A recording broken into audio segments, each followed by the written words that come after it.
É chegada a hora de se entregar. Os trabalhos te esperam, é hora de caminhar. Na seara do Cristo, não adianta vacilar.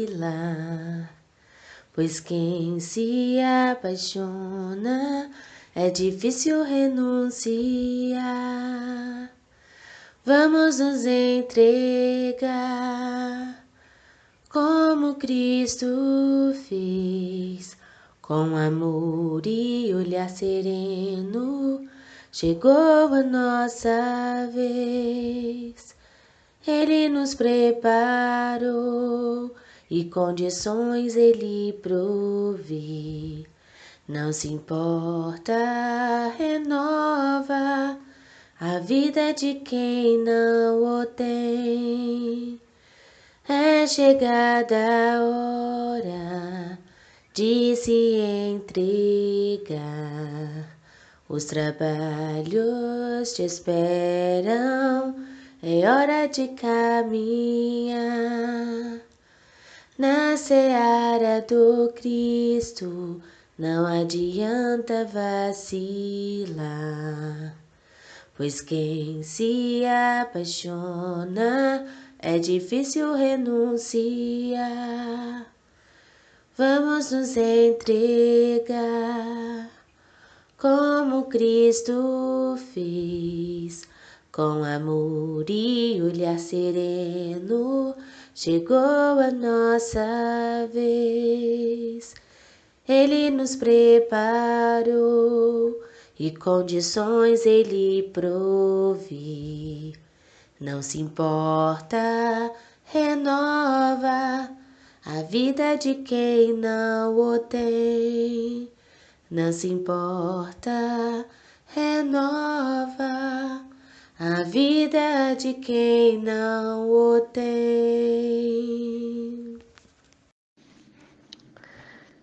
Querido Mestre Jesus, a tua proteção e a tua bênção nós te pedimos.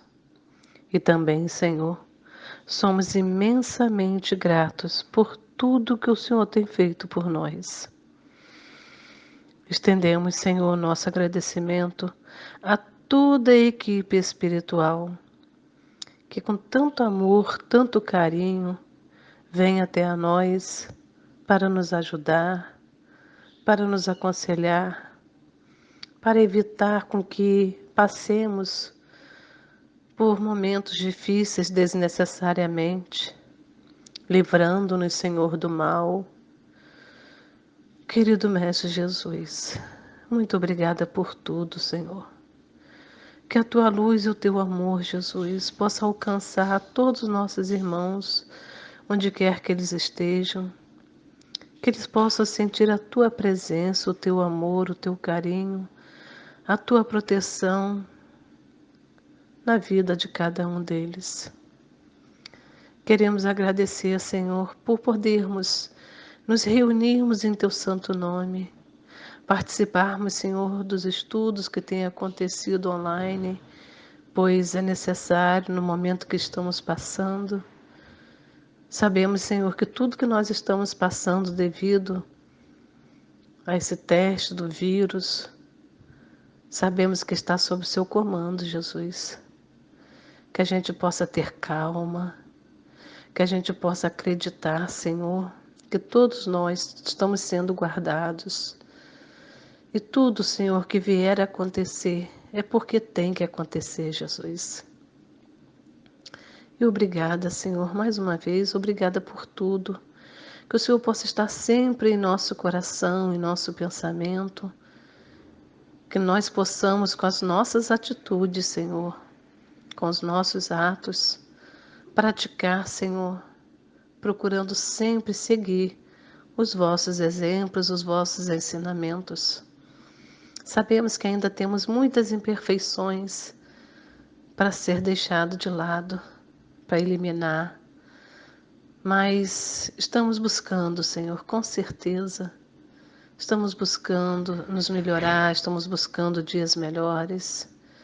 Que o Senhor esteja sempre conosco a lembrar de tudo isso, Senhor. Muito obrigada. Esteja sempre conosco, Jesus, sempre. Fique em nosso pensamento, fique em nosso coração. Que assim seja, Senhor.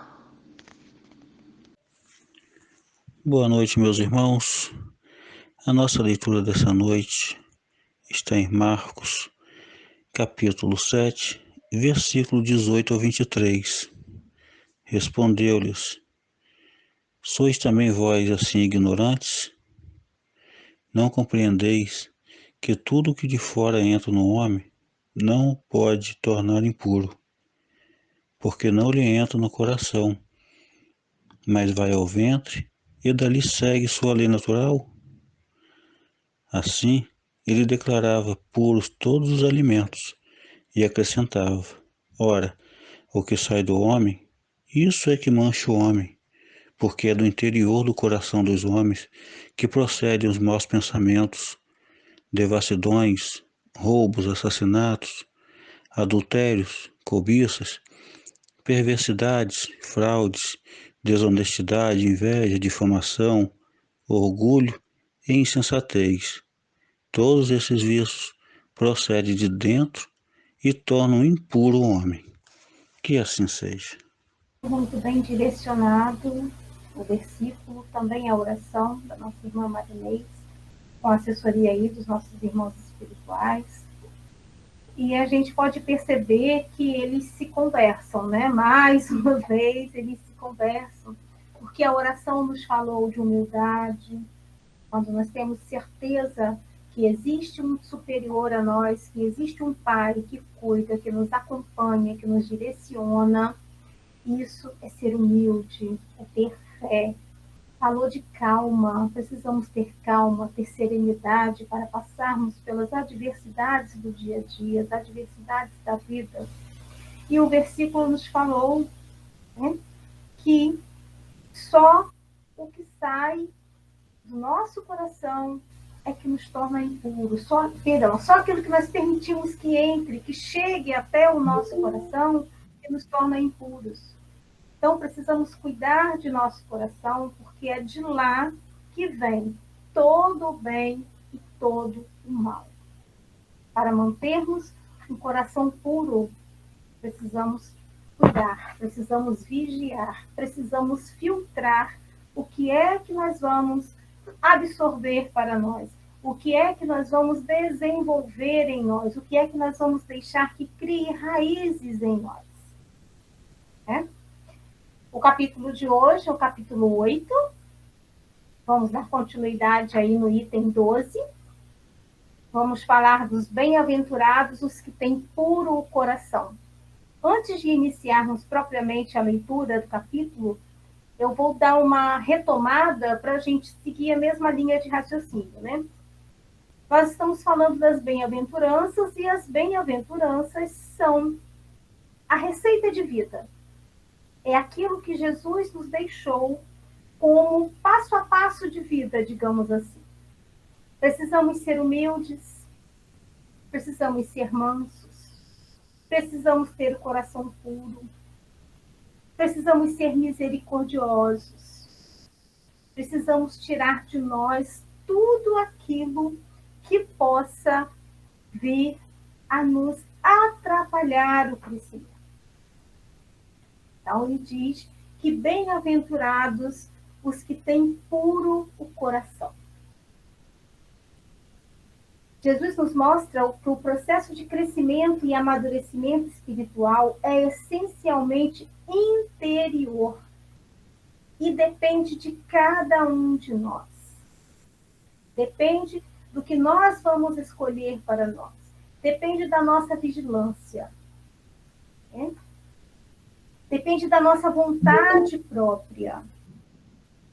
Não é fácil abrirmos mãos daquilo que já está em nós, daquilo que está no meio, daquilo que está em tudo que a gente convive. Não é fácil. Precisamos força de vontade, precisamos vigiar, precisamos buscar. Não é fácil, né, fazer o link, fazer a ligação entre os ensinamentos que nós temos, que nós recebemos, nós estamos sendo alimentados todos os dias com os estudos, fazer essa ligação de tudo isso com a nossa prática, com o nosso dia a dia. Quando a situação surge em nossa frente, não é fácil lembrarmos dessas orientações, não é fácil lembrarmos daquilo que nós já sabemos, porque talvez não tenhamos ainda assimilado. Nós temos o conhecimento, mas eu acho que ainda falta um pouquinho mais de exercício para que a gente possa assimilar e praticar. Porque a partir do momento que a gente assimila, isso vem naturalmente. Né? Diante da situação, aquilo já está em nós, só vai ser extravasado. Não é fácil fazer o link, né, entre a teoria e a prática, pois somos espíritos viciosos. Nós trazemos em nós experiências não muito ditosas. Nós trazemos vícios, nós trazemos ranços, que nós vivemos entre isso aí e os conhecimentos que estamos adquirindo. Então, isso torna-se difícil. Por isso temos, né, dificuldade para sermos obedientes ao que nós estamos estudando. Mas isso, meus irmãos, não é para desistir. É para insistir. Uma vez que todos nós passamos pelas mesmas dificuldades. Nós que estamos aqui falando, nós que estamos à frente dos estudos, nós que estamos em trabalho, nós também temos essas dificuldades. Nós também passamos por essas dúvidas, por essas mesmas situações, hein? As mesmas provações.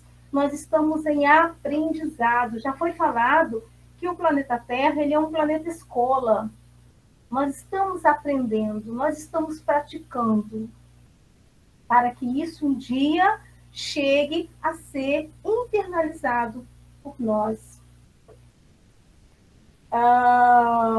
À medida que nós vamos falando, repetindo, nós vamos internalizando esses ensinamentos, vamos nos fortalecendo, nos aprimorando, vamos nos tornando mais fortes. Porque algumas coisas já começam a fluir neste sentido. E eu vou ler para a gente um trechinho que está lá na Epístola de Tito, o apóstolo Paulo escreveu a Tito, lá nos deveres dos fiéis, que ele diz que eles também passaram por essas dificuldades e venceram, conseguiram vencer. Nós também, né, a partir de muita prática, de muito exercício, esperamos um dia conseguir vencer essas más tendências que nós temos em nós. Vou ler aqui, está no versículo 3, no capítulo 3, versículo de 3 a 6. Diz assim: porque também nós outrora éramos insensatos, rebeldes, transviados, escravos de paixões de toda a espécie, vivendo na malícia e na inveja, detestáveis, odiando-nos uns aos outros. Mas um dia apareceu a bondade de Deus, nosso Salvador, e o seu amor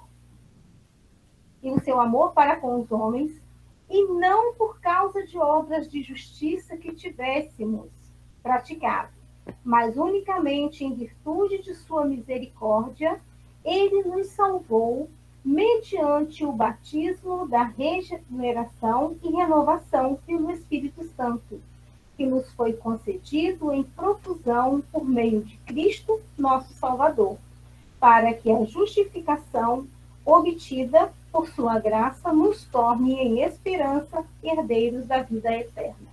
Então ele diz aqui que no início eles também eram, né? Diz aqui que eram rebeldes, eram transviados, eram envolvidos com as paixões mundanas, e que um dia, pela graça do nosso Senhor, pela misericórdia de nosso Senhor, eles foram, então, regenerados.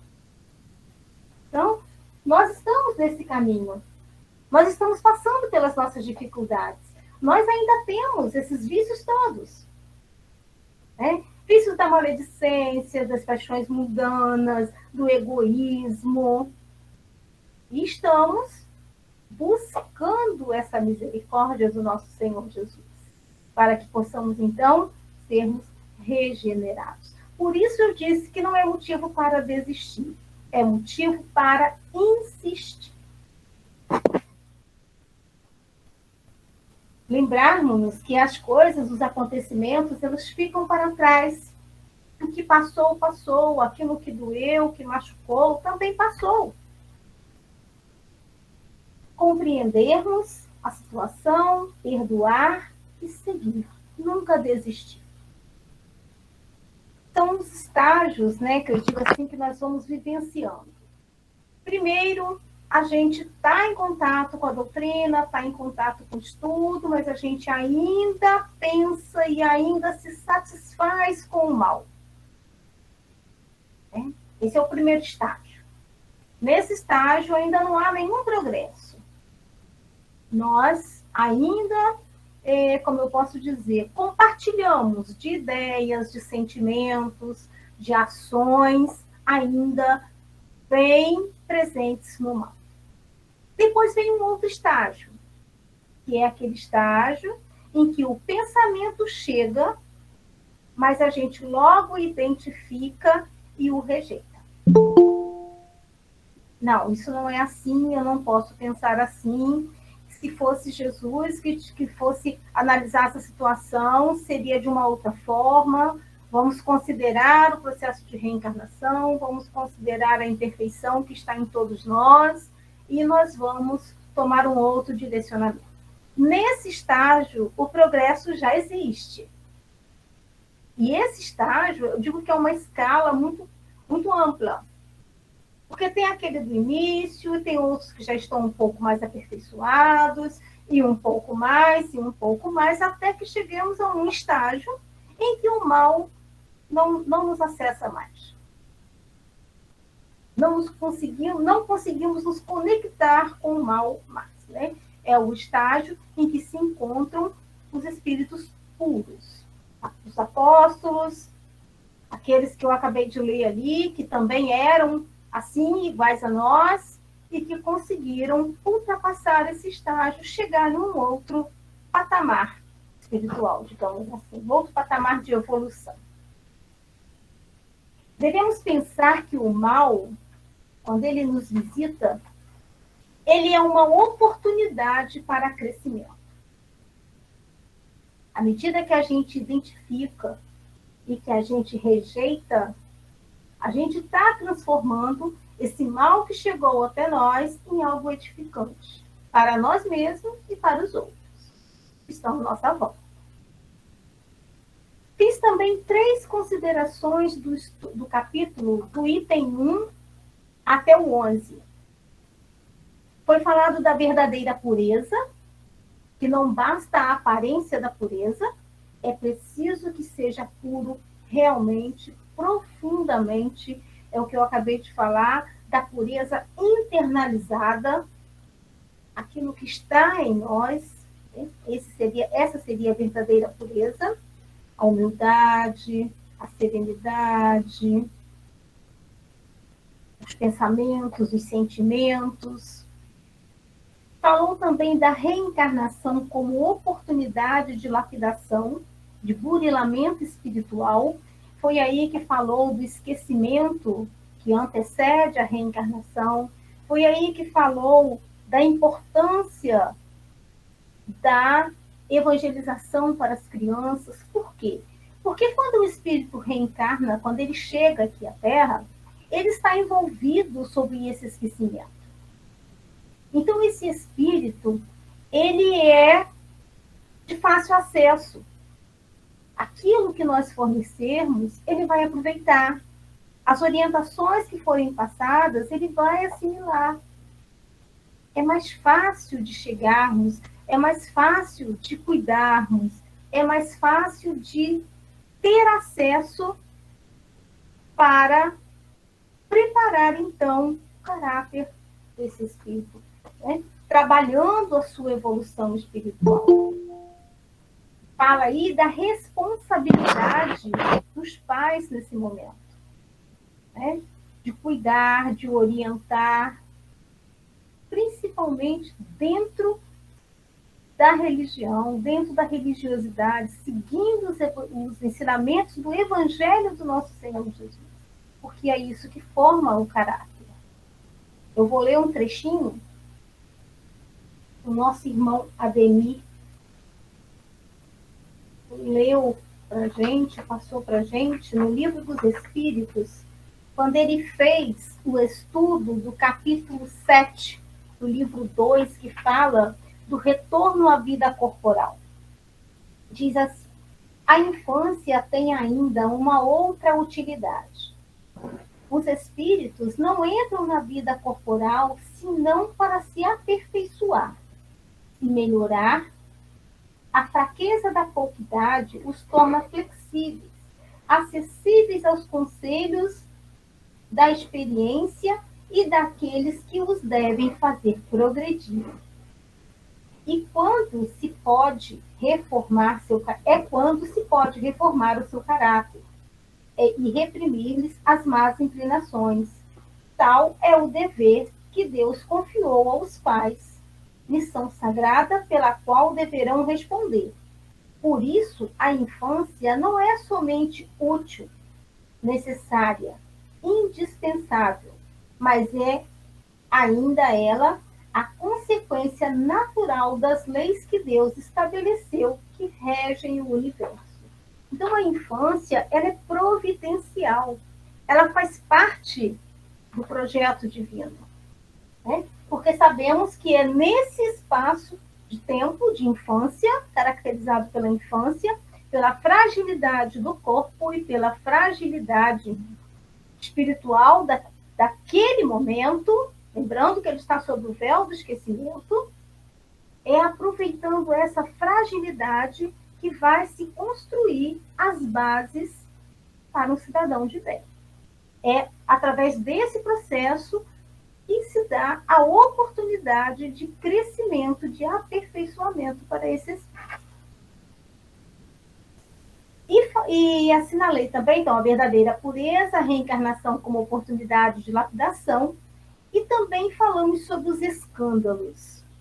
Lá, quando diz que se a vossa mão é motivo de escândalo, cortai-a.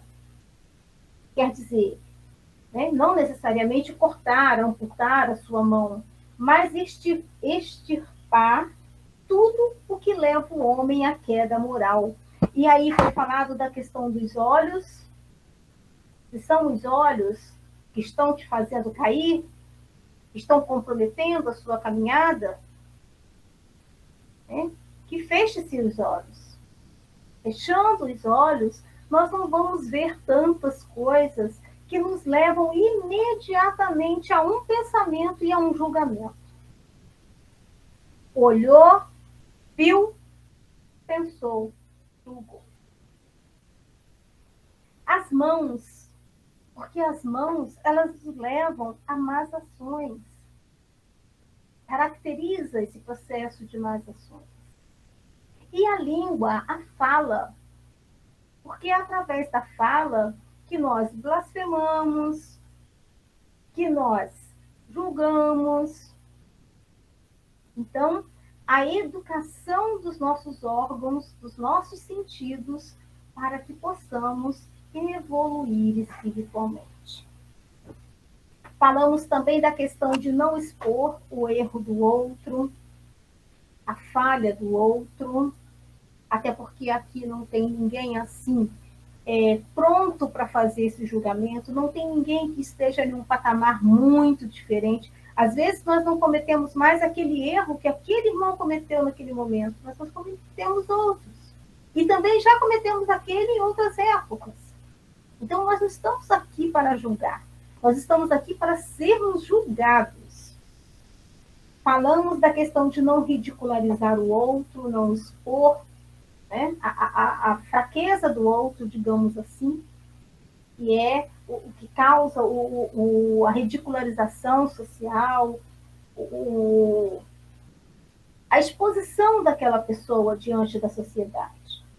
Não incitar o escândalo, o ódio, né? Não ficar provocando, não ficar instigando para que as coisas aconteçam. E aí, meus irmãos, a gente já vai lá para o item 12. O item 12 do capítulo 8, que diz assim: no sentido vulgar, escândalo se diz de toda ação que de modo ostensivo vá de encontro à moral ou ao decoro. O escândalo não está na ação em si mesma, mas na repercussão que possa ter. A palavra escândalo implica sempre a ideia de um certo arruído. Muitas pessoas se contentam com evitar o escândalo, porque este lhes faria sofrer o orgulho, lhes acarretaria a perda de consideração da parte dos homens.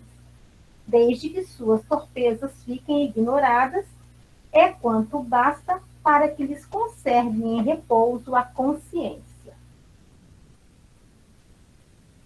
Então, no dizer de Jesus, os sepulcros branqueados por fora, mas cheios por dentro de podridão. Vasos limpos no exterior e sujos no interior. É a falsa pureza que a gente comentou em itens anteriores, né? A aparência está ótima, está limpinho, está branquinho, não tem nenhuma mancha, mas o interior não corresponde ao exterior. No sentido evangélico, a acepção da palavra escândalo, tem a miúde empregada, é muito mais geral, pelo que, em certos casos, não se lhe apreende o significado. Já não é somente o que afeta a consciência de outro. É tudo o que resulta dos vícios e das imperfeições humanas. Toda a reação má de um indivíduo para o outro, com ou sem repercussão. O escândalo, neste caso, é o resultado efetivo do mal. É tudo que foge às leis de Deus. Mesmo que venha a público, que não venha a público, que fique escondidinho, guardadinho, aquele segredo lá, aquele segredo de família, aquele segredo de amigos, mas aquilo já é um escândalo perante as leis de Deus. É preciso que haja escândalo no mundo, disse Jesus, porque imperfeitos como são na terra, os homens se mostram propensos a praticar o mal, e porque árvores más, tão maus frutos dão. Então, de acordo com o processo de imperfeição dos homens, né, o processo de imperfeição nosso aqui na Terra, os escândalos, eles acontecem. É preciso que aconteça. Quando estiverem cansados de sofrer devido ao mal, procurarão remédio no bem. A reação desses vícios serve, pois, ao mesmo tempo de castigo para uns e de provas para outros. É assim que do mal Deus tira o bem e que os próprios homens utilizam as coisas más ou as escórias. Então, o mal em si, ele serve de aprendizado para aquele que praticou e para quem está observando também. É assim que Deus aproveita todas as coisas, porque nós sabemos que na seara do Cristo nada se perde. Aprendemos com os erros dos outros. Sendo assim, dirão, o mal é necessário e durará sempre, porquanto se desaparecesse, Deus se veria privado de um poderoso meio de corrigir os culpados. Será que é assim? Logo, é inútil cuidar de melhorar os homens, deixando, porém, de haver culpados, também desnecessário se tornaria quaisquer castigos. Suponhamos que a humanidade se transforme e passe a ser constituída de homens de bem. Nenhum pensará em fazer o mal ao seu próximo, e todos serão ditosos por serem bons. Tal a condição dos mundos elevados, onde o mal já foi banido. tal virá a ser a da Terra quando houver progredido bastante. Mas, ao mesmo tempo que alguns mundos se adiantam, outros se formam, povoados de espíritos primitivos e que, além disso, servem de habitação de exílio e distância expiatória a espíritos imperfeitos, rebeldes, obstinados no mal, expulsos de mundos que se tornaram felizes.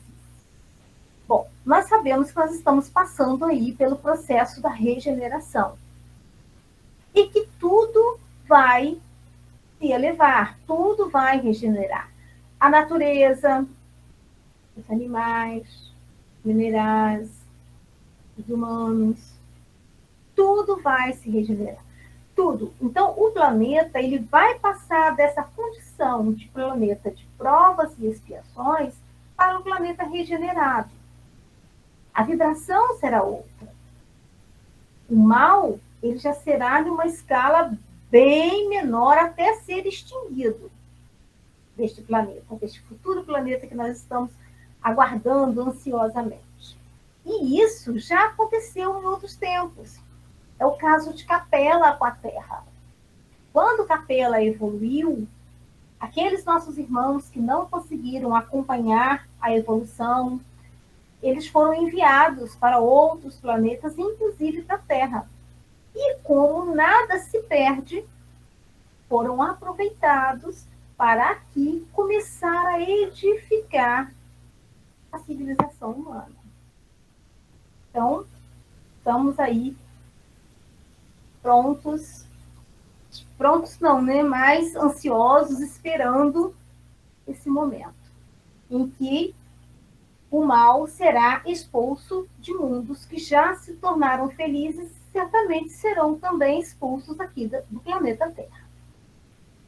Mas ai daquele por quem venha o escândalo. Dissemos lá no outro item que o escândalo é necessário. Mas ai daquele por quem venha o escândalo. Quer dizer que o mal, sendo sempre o mal, aquele que a seu mau grado servir de instrumento à justiça divina, aquele cujos maus instintos foram utilizados, nem por isso deixou de praticar o mal e de merecer a punição. Porque disse aqui que os maus instintos foram utilizados. Então, são pessoas que já possuem esse instinto em si. Deus aproveita para que as coisas aconteçam, né? Para que sirva de prova para um, de aprendizado para outro, mas nem por isso deixou de ser considerado mal, porque o mal é sempre mal. E assim, né, vai precisar de punição. Vamos ver onde que foi. Aqui. Assim é, por exemplo, que um filho ingrato é uma punição ou uma prova para o pai que sofre com isso. Porque esse pai talvez tenha sido também um mau filho que fez sofrer seu pai. Passa ele pela pena de talião.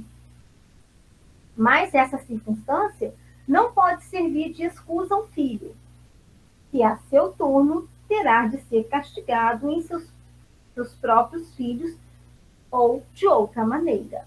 Né? Aquele mal, aquela ação dele ser um mau filho, mesmo que os pais merecessem, que os pais precisassem passar por aquela situação, mas ele fez a sua parte sendo um mau filho. Né? As coisas poderiam ser serenadas, ter uma proporção menor, mas cada um entra aqui com a sua, digamos assim, com a sua parcela, com a sua participação. Então, ele também precisa ser punido em cima daquilo. Se vossa mão é causa de escândalo, cortai-a. Figura enérgica é esta que seria absurda se tomada ao pé da letra, e que apenas significa que cada um deve destruir em si toda causa de escândalo, isto é, de mal. Por causa de escândalo de mal. Quer dizer também Para o homem, mais vale ter cortado uma das mãos antes de servir essa mão de instrumento para uma ação má. Ficar privado das vistas antes que lhe servissem os olhos para conceber maus pensamentos. Jesus nada disse de absurdo para quem quer que apreenda o sentido alegórico e profundo de suas palavras. Muitas coisas, entretanto, não podem ser compreendidas sem a chave que para as decifrar.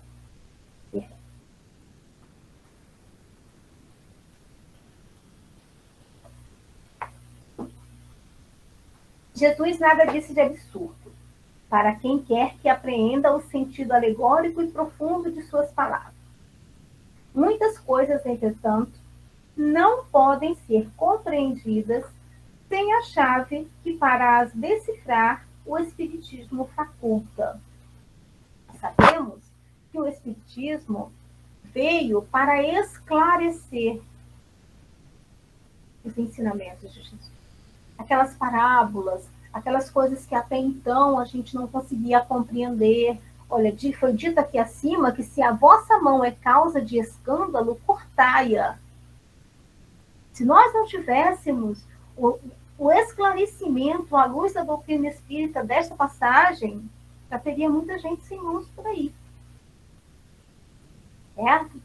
Então, vem nos esclarecer, vem ampliar o nosso horizonte, vem fazer com que nós consigamos entender melhor os ensinamentos de Jesus e assim colocá-los em prática.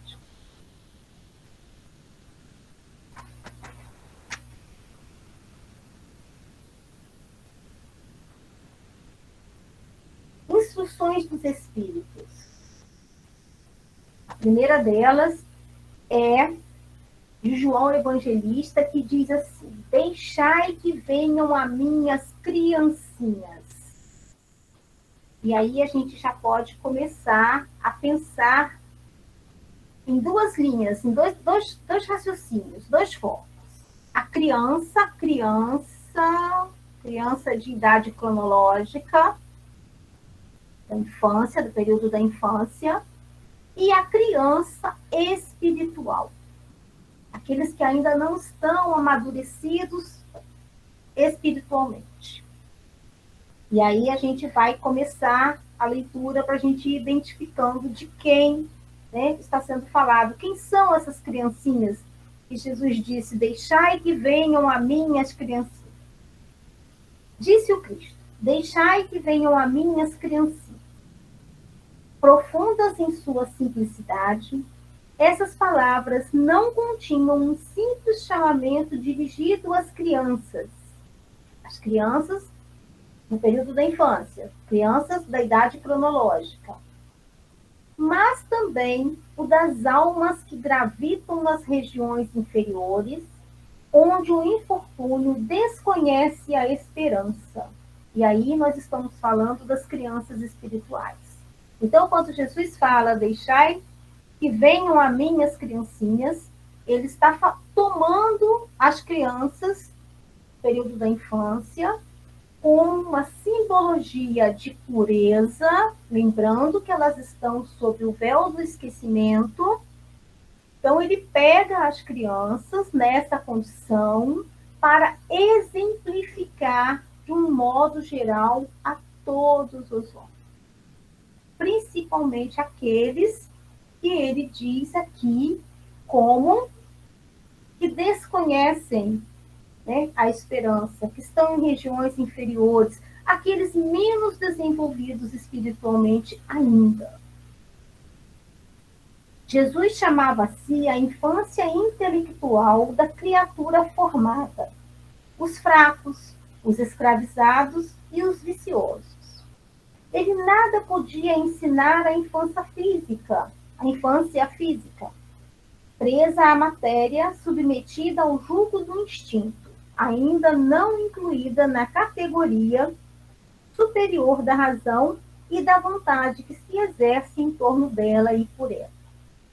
Queria que os homens a ele fossem com a confiança daqueles entezinhos de passos vacilantes, cujo chamamento conquistava para o seu o coração das mulheres, que são todas mães.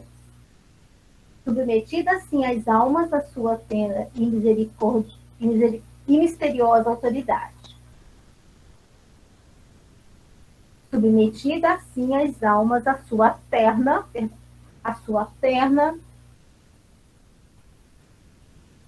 e misteriosa autoridade. Ele foi o facho que ilumina as trevas, a claridade matinal que toca a despertar.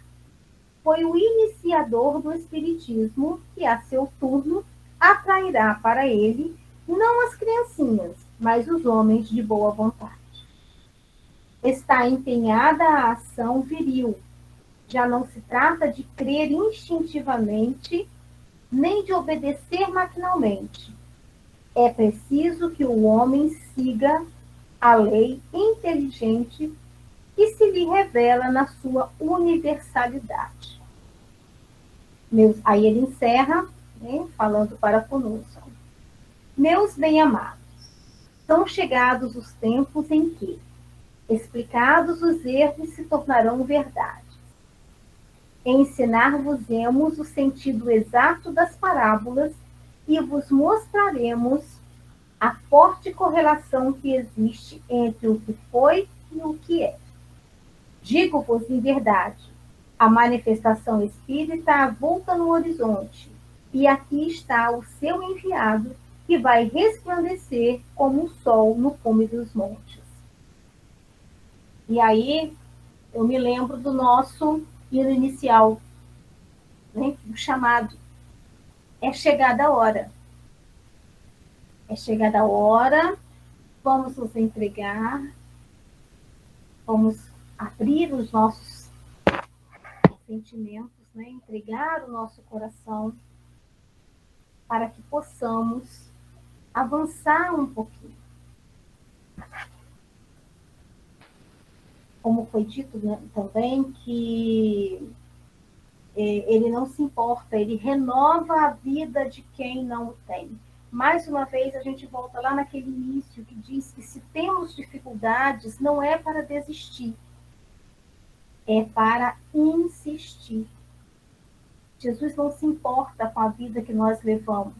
Ele nos renova. Ele nos dá uma outra oportunidade. Basta que nós estejamos abertos a isso. Basta que nós queiramos. Agora, lá no item 19, um espírito protetor nos fala: deixai que venham a mim as criancinhas, pois tenho leite que fortalece os fracos. Deixai que venham a mim todos os que, tímidos e débeis, necessitam de amparo e consolação. Deixai que venham a mim os ignorantes, para que eu os esclareça. Deixai que venham a mim todos os que sofrem, a multidão dos aflitos e dos infortunados. Eu lhes ensinarei o grande remédio que suaviza os males da vida, e lhes revelarei o segredo da cura de suas feridas. Jesus disse que ele nos ensinará o grande remédio que suaviza os males da vida e revelará o segredo da cura das feridas. Qual é, meus amigos, esse bálsamo soberano que possui tão grande virtude, que se aplica a todas as chagas do coração e as cicatriza, e cura tudo? Que remédio é esse? É o amor e a caridade. Se possuis este fogo divino, o que é que podereis temer? Direis a todos os instantes de vossa vida: meu Pai, que a tua vontade se faça e não a minha. Se te apraz experimentar-me pela dor e pelas tribulações, bendito sejas, porquanto é para meu bem. E eu o sei que a tua mão sobre mim se abate. Se é do teu agrado, Senhor, ter piedade da tua criatura fraca, dar-lhe ao coração as alegrias sãs, bendito sejas ainda. Mas faze que o amor divino não lhe fique amodorrado na alma, e incessantemente faça subir aos teus pés o testemunho do seu reconhecimento. Que as coisas não fiquem só no conhecimento, fiquem soltas. Possamos dar testemunho da ação de Deus em nossa vida. Possamos dar testemunho do amor do nosso Senhor Jesus por nós, pela sua misericórdia por nós. Se tendes amor, possuis tudo o que há de desejável na terra. Possuis preciosíssima pérola, que nem os acontecimentos, nem as maldades dos que vos odeiem e persigam poderão arrebatar. Se tendes amor, tereis colocado o vosso tesouro lá, onde os vermes e a ferrugem não o pode atacar, e vereis apagar-se da vossa alma tudo que seja capaz de lhe confuscar a pureza. Sentireis diminuir dia a dia o peso da matéria, e qual passo que andeja nos ares, e já não se lembra da terra. Subireis continuamente, subireis sempre, até que a vossa alma inebriada se farte do seu elemento de vida no seio do Senhor. Um espírito protetor em Bordeaux, em 1861. Com o amor. O amor é o remédio. O amor cura tudo. O amor cobre uma multidão de pecados, como já nos foi dito. E eu peço licença nesse momento para ler um trechinho do livro Amor, Imbatível Amor, do Espírito Joana de Ângeles, psicografado por Divaldo Pereira Franco. Logo aqui, muito interessante. Muito obrigada aí, minha amiga, que me deu essa indicação. Foi muito valiosa.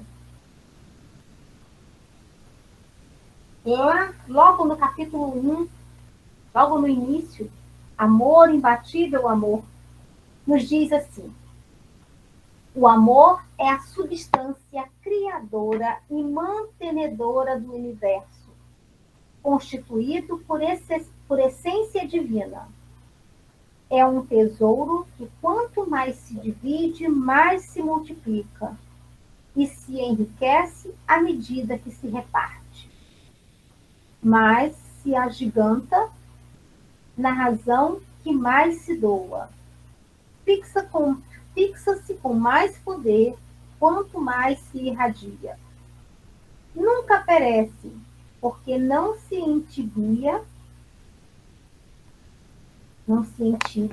nem se enfraquece, desde que sua força reside no ato mesmo de doar-se, de tornar-se vida. Assim como o ar é indispensável para a existência orgânica, o amor é o oxigênio para a alma, sem o qual ela se enfraquece e perde o sentido de viver. É imbatível, porque sempre triunfa sobre todas as vicissitudes e ciladas. E aí tem muito mais, dá vontade de ir lendo o capítulo inteiro, mas já deu para a gente ver que o amor, ele é realmente imbatível. Quanto mais você doa, mais ele se multiplica. Quanto mais você divide, mais ele se multiplica. Ele se agiganta, ele é contagioso, acho que eu posso dizer isso. Porque o amor, ele vai tomando as pessoas, vai tomando o ambiente. Ele é realmente imbatível.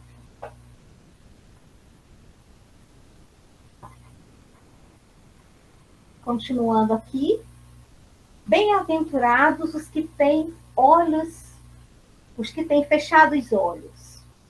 Essa comunicação foi dada com relação a uma pessoa cega. O espírito foi chamado para dar uma orientação, e então ele veio para falar para essa pessoa. E ele chegou dizendo assim: meus bons amigos, para que me chamaste? Terá sido para que eu imponha as mãos sobre a pobre sofredora que está aqui e a cure? Ah, que sofrimento, bom Deus! Ela perdeu a vista e as trevas a envolveram. Pobre filha, que ore e espere. Não sei fazer milagres. Eu, sem que Deus o queira. Ele não pode fazer o milagre sem a permissão de Deus. Tudo seja feito de acordo com a vontade de nosso Pai. Não é assim que a gente diz, que a gente espera. Todas as curas que tenho podido obter e que vos foram assinaladas, não as atribuais senão àquele que é o Pai de todos nós. Nas vossas aflições, volvei sempre para o céu o olhar e dizei do fundo do coração. Olha aí uma receitinha para a gente. Né? Nas vossas aflições, volvei sempre para o céu o olhar e dizei do fundo do coração: meu Pai, cura-me, mas faze que minha alma enferma se cure antes que o meu corpo. Que a minha carne seja castigada, se necessário, para que minha alma se eleve ao teu seio com a brancura que possuía quando a criaste. Após essa prece, meus amigos, que o bom Deus ouvirá sempre, dadas vos serão as forças e a coragem, e quiçá também a cura, que apenas timidamente pedistes em recompensa da vossa abnegação. Contudo, uma vez que aqui me acho numa assembleia onde principalmente se trata de estudos, dir-vos-ei que os que são privados da vista deveriam considerar-se os bem-aventurados da expiação. Lembram que foi falado que se a mão é a causa da queda, que tire a mão, aquele relaciona aos olhos, né? Lembrai-vos de que o Cristo disse: convir que arrancasseis os vossos olhos se fosse mal, e que mais valeria lançá-lo ao fogo do que deixar se tornasse causa da vossa condenação. Se há de cair, se há de perder, de ser vencido em sua prova por conta dos olhos, então se percam os olhos. Assim como qualquer parte do corpo. Né? Quanto há no mundo que um dia nas trevas mal dirão o terem visto a luz. Ó sim, como são felizes os que por expiação vêm a ser atingidos na vista. Os olhos não lhes serão causas de escândalo e de queda. Podem viver inteiramente da vida das almas. Podem ver mais do que vós que tendes límpida a visão. Quando Deus me permite descerrar as pálpebras a alguns desses pobres sofredores e lhes restituir a luz, digo a mim mesma: alma querida, por que não conheces todas as delícias do Espírito que vive de contemplação e do amor? Não pedirias, então, te concedesse ver imagens menos puras e menos suaves do que as que te é dado entrever na tua cegueira?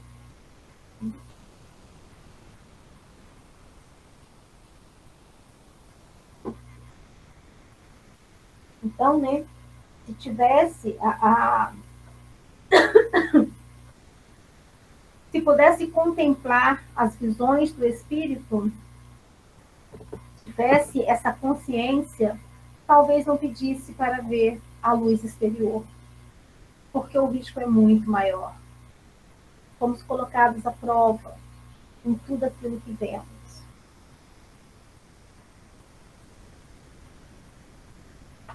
Ó bem-aventurado o cego que quer viver com Deus. Mais ditoso do que vós que aqui estáis.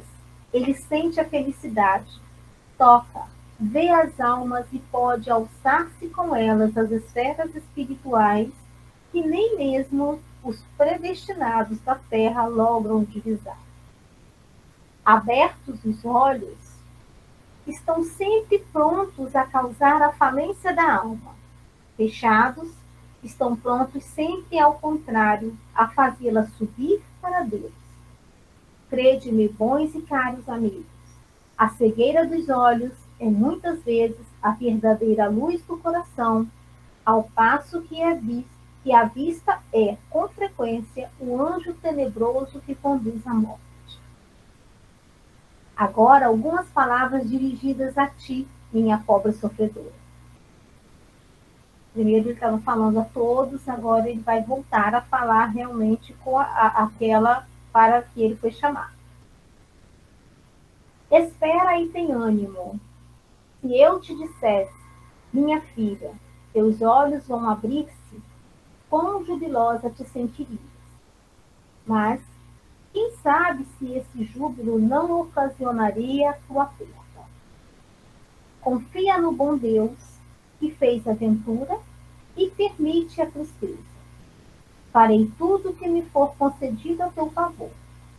Mas a seu turno, ora, e ainda mais, pensa em tudo quanto acabo de te dizer. Antes que me vá, receberei todos vós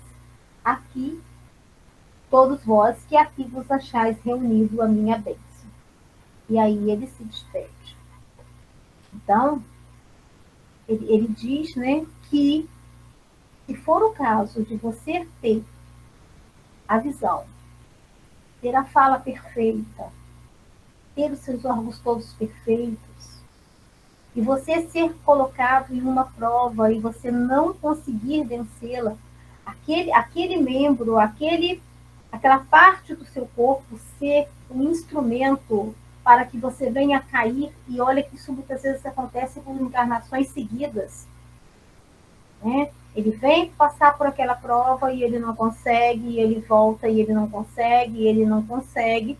Então, por misericórdia, Deus permite que então ele venha numa condição favorável para que ele vença a sua prova. Se são os olhos que estão impedindo, porque como foi falado, a gente vê, automaticamente a gente pensa, numa rapidez a gente interpreta, julga e cai. Então, se for para isso, que sejamos cegos. Eu me lembro aqui de um caso que a nossa irmã Alcineia conta muito na nossa casa. Se não for bem assim, Alcineia, você completa para mim, por favor. De um rapaz que ele estava numa cadeira de rodas e ele não andava, e sua mãe pedia que devolvesse os movimentos a seu filho. E enquanto ele estava nessa situação, ele frequentava a igreja, ele era um bom filho, ele era um bom jovem, participativo, alegre, um bom filho realmente. E a mãe, incomodada com aquela situação de ver o seu filho sem andar, pedia e pedia que o milagre acontecesse. E o milagre aconteceu. Ele teve os seus movimentos restituídos. E o que mais aconteceu? Ele, livre então de sua cadeira de rodas, ele tomou um mau caminho. Ele abandonou tudo aquilo que ele vivia, que ele era levado por sua mãe e que ele aceitava. Quando ele se viu livre, quando ele se viu solto com o seu movimento, com a sua própria vontade, digamos assim, ele não quis mais. E ele perdeu mais uma vez na sua prova. É isso aí, Alcineia? Você está presente? Quem mais souber também, acho que pelo menos a mensagem é essa. Isso mesmo. A mensagem é essa. Então, porque às vezes a gente reclama de uma determinada situação, mas nós não podemos esquecer que o nosso Pai, bom e misericordioso, nos conhece intimamente. Fomos criados por Ele. O nosso projeto, a nossa trajetória de vida, foi tudo planejado exclusivamente para nós, por Ele. Então Ele sabe do que é que nós precisamos. Ele sabe do que é que nós merecemos. Então, por mais difícil que seja, mas nós precisamos aceitar. Aceitar para vencermos. E para encerrar, temos uma nota aqui. Quando uma aflição não é consequência dos atos da vida presente, deve-se-lhe buscar a causa numa vida anterior. Tudo aquilo a que se dá o nome de caprichos da sorte, mas não é do que é feito da justiça de Deus, que não inflige punições arbitrárias, pois quer que a pena esteja sempre em correlação com a falta. Se por sua bondade lançou um véu sobre os nossos atos passados, por outro lado nos aponta o caminho dizendo: quem matou a espada, pela espada perecerá. Palavras que se podem traduzir assim: a criatura é sempre punida por aquilo que pecou. Se, portanto, alguém sofre o tormento da perda da vista, é que esta lhe foi causa de queda. Talvez tenha sido a de que outro perdesse a vista.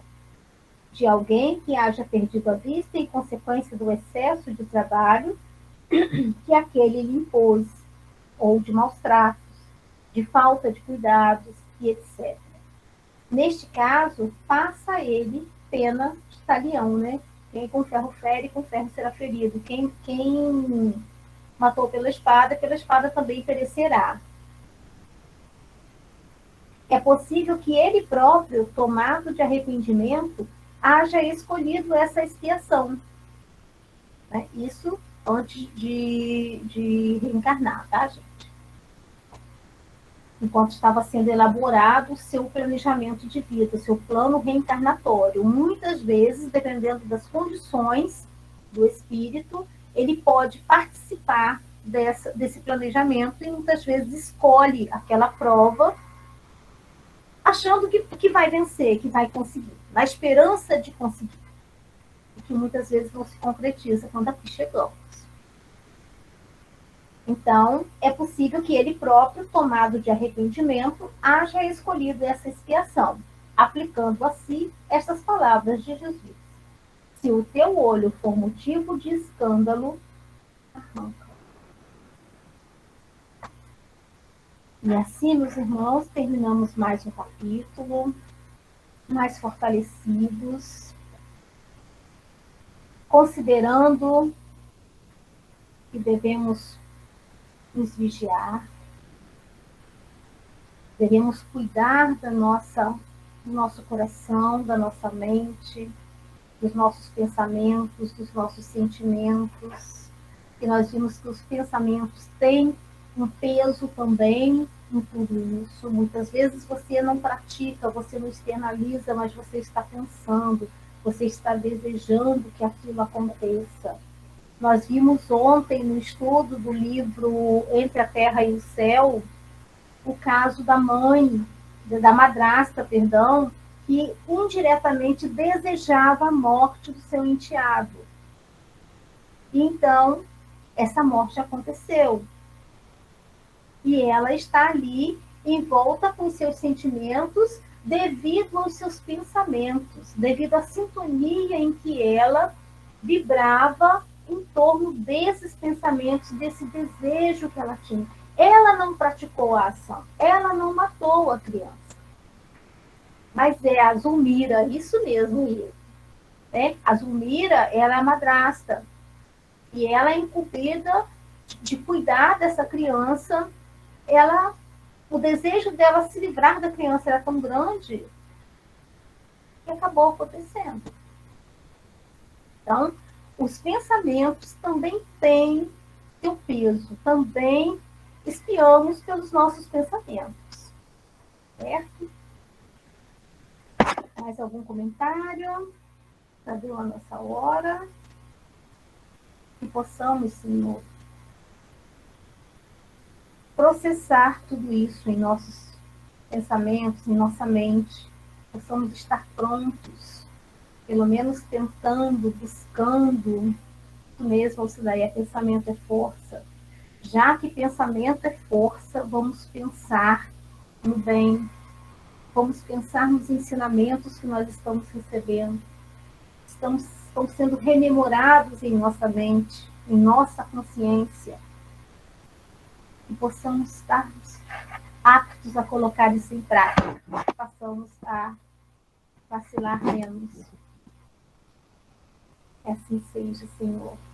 Vamos encerrar agora com a oração e aproveito para agradecer a colaboração aí de nossos irmãos, nos bastidores, né? Nossa irmã Daiane, Ana Laura, Marinês, José Martins, Dilma e toda a espiritualidade envolvida nisso.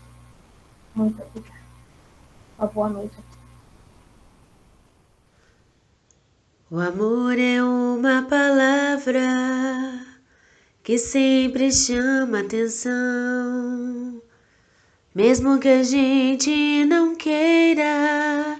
O amor tem sempre razão. O amor é um sentimento tão nobre e tão bonito. É dele que eu me alimento. É nele que eu acredito. O amor é uma flor que nasce no chão da verdade. E quem plantar o amor só vai colher felicidade. O amor é uma flor que nasce no chão da verdade. E quem plantar o amor só vai colher felicidade. O amor é uma palavra que sempre chama atenção, mesmo que a gente não queira. O amor tem sempre razão. O amor é um sentimento tão nobre, tão bonito. É dele que eu me alimento. É nele que eu acredito. O amor é uma flor que nasce no chão da verdade. E quem plantar o amor só vai colher felicidade. O amor é uma flor que nasce no chão da verdade. E quem plantar o amor só vai colher felicidade. E assim, Pai Celestial, nós te agradecemos, não só com palavras, mas agradecer do fundo do nosso coração por tudo que nos proporciona, que possamos entregar essa noite em Tuas mãos, Senhor, para conduzir o nosso descanso, envolvendo o nosso espírito, para que ele receba as medicações, se fortalecendo, e as orientações para sabermos conduzirmos no dia seguinte. Que aconteça o que acontecer, possamos lembrar, somos seus filhos e somos muito amados. Que nós, Pai, possamos tudo que recebermos de bom, possamos também transmitir a outros irmãos. E assim, fazermos de que cada vez mais circule à nossa volta vibrações de paz e esperança sempre. Temos sim motivos para chorar, com certeza, mas que tenhamos também motivos para sermos felizes, que possamos acreditar que dias melhores virão. Sabemos que viemos à Terra para resgatar nossos débitos. Então, que tenhamos bom ânimo, que passamos socorro, que tenhamos a certeza que seremos atendidos de acordo com a vontade do Pai e não da nossa. Que tenhamos esperança. Ter esperança é ter coragem de criar expectativas positivas. É pensar que sempre haverá uma saída. É saber que não há mal que dure para sempre. Quem tem esperança sabe que a qualquer momento coisas boas podem acontecer. Que possamos confiar em Ti, Pai. Confiar na espiritualidade, nos nossos irmãos queridos trabalhadores do Cristo, pois sabemos que nos ama, que a Tua paz, o Teu amor, Senhor, possa estar e permanecer em nosso coração, em nosso pensamento, em nossas ações. Muito obrigada por tudo, Senhor, e fique sempre conosco. Que assim seja.